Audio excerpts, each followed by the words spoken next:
Yo, what's going on, guys? It's Houston Sports Talk back into the video today, and today we're going to be talking about the Sacramento Kings potentially trading for Pascal Siakam, who is a two-time All-Star from the 2019-20 season and the 2022-23 season last year, and is having a really solid season so far for the Toronto Raptors right now. In 13 games and 13 starts so far with the Raptors, he's played 33 minutes a night with 20 points per game, 7 rebounds per game, 5 assists per game, 1 steal per game, and from 3, he is shooting a terrible career low, or not a career low, because his first 2 seasons he was a terrible three-point shooter. But keep in mind, the last couple seasons since the 2018-19 season, he has been a better career three-point shooter. 37% in 2018-19, 36% in 2019-20, 30% in 2020-21, 2021-22, 34.4%, 32.5% in last year.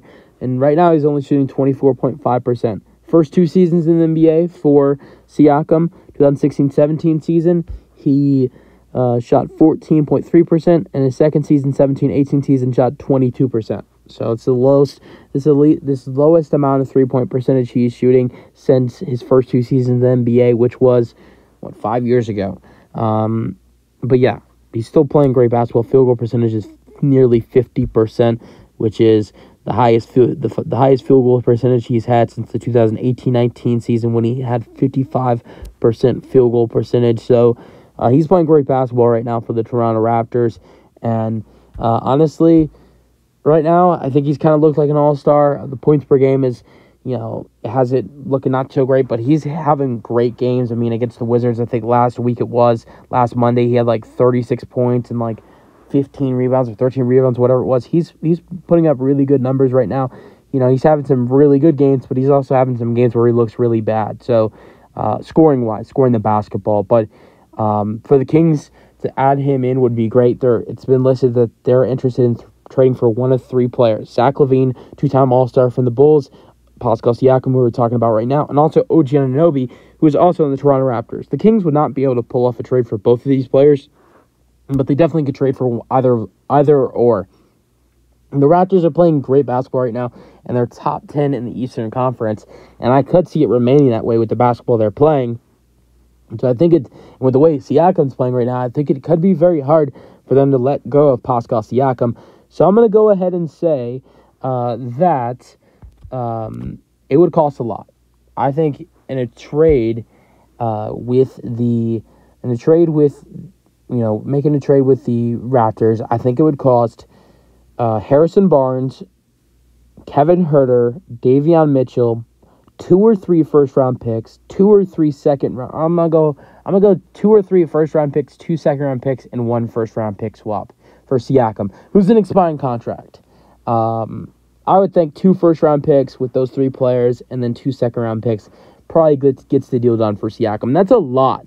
That's a lot to give up for a player who's an expiring contract. But what he would bring in next to Domantas Sabonis in the front court, and then also having De'Aaron Fox, who's one of the most clutchest players in the NBA and is an amazing guard, and then also having a guy like Keegan Murray, who's a good shooter and a really young, good player. The Kings would be great. And not only that, but I think they'd be up there in the West, because there's a lot of teams to compete with in the West right now. You got the Lakers, you have the Warriors, you have both the Timberwolves and the Thunder, a very sweet surprise, who are playing great basketball. The Denver Nuggets, the reigning champions. I know the Clippers are 5-7, are not even top 10 in the West, but they're starting to figure it out with James Harden. They have James Harden, Kawhi Leonard, and Paul George and Russell Westbrook. If I miss anybody else, I think I already listed the Warriors. If I didn't, the Warriors, who knocked them out of the first round last year.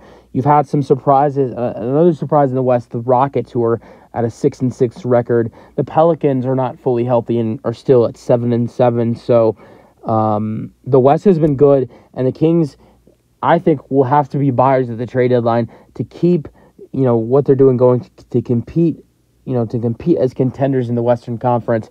And they have the packages, whether moving on from guys like Harrison Barnes or Kevin Huerter, or even potentially the youngster Keegan Murray, or first-round picks or draft picks, whatever they have to move on from to make their team better. I think they will do it. Use some of your thoughts on the potential trade for the Sacramento Kings. That's it for the video. Hope you guys enjoyed. Let me know your thoughts on the video and the potential trade in the comment section. Peace out.